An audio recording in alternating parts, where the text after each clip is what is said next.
السلام علیکم ورحمۃ اللہ تعالی وبرکاتہ. حامدا و مسلم وبعد.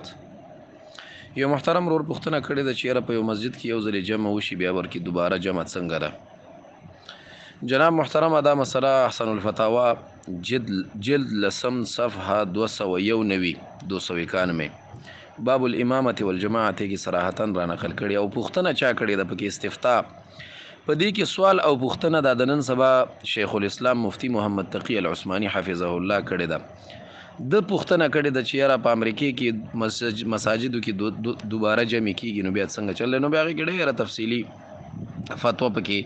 مفتی رشید احمد صاحب رحمه الله تعالی رحمتا واسعه ورکړي. خلاصه مې صرف دا نقطې ته اشاره صرف دا و چې په دې کې دا پوښتنه کوونکې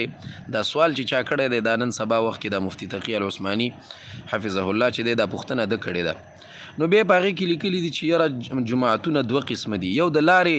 جماعت دی لکه د روډ په سر باندې وي او بل د کلی جماعت دی چې امام راتب هم پکې وي. نو د کلی په جماعتونو کې دویمه جمع دا سخت مکروه ده. د کلی په جماعتونو کې چې هلته امام راتب هم وي او ټیم هم مقرري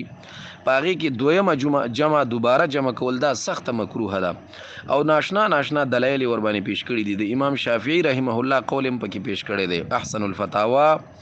لسم جلد صفحه 291 باب الامامت والجماعت کې د خپل د امام شافعي رحمه الله د کتاب الام حواله هم پکې ور کړي. امام شافعي سے پنځ باندې د عمل مکروه ده. خپل امام شافعي رحمه الله غ اقوال هم پکې را نقل کړي او استدلال دا کړي دی. یو ځل رسول الله صلی الله علیه وسلم نه دی هغه یو صحابي دعوت ورته کړو نو ډیر صحابه ور سره تلو داسې خپل ملګری څلور پنځه ابو بکر صدیق رضی الله عنه ور سره تلو نو دی چې کله الته دعوت تلاړل نو چې راغلل د ماسخوتن جمع نور صحابه وکړي و نو رسول الله صلی الله علیه وسلم څلور ملګری ول کنه په کار دی چې دویمه جمع کړي و خو رسول الله صلی الله علیه وسلم ابو بکر صدیق رضی الله عنه ته ویل ته بلاړ شي کورته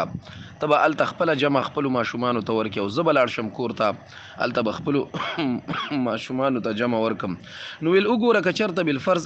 امامت ثانیه یا جماعت ثانیه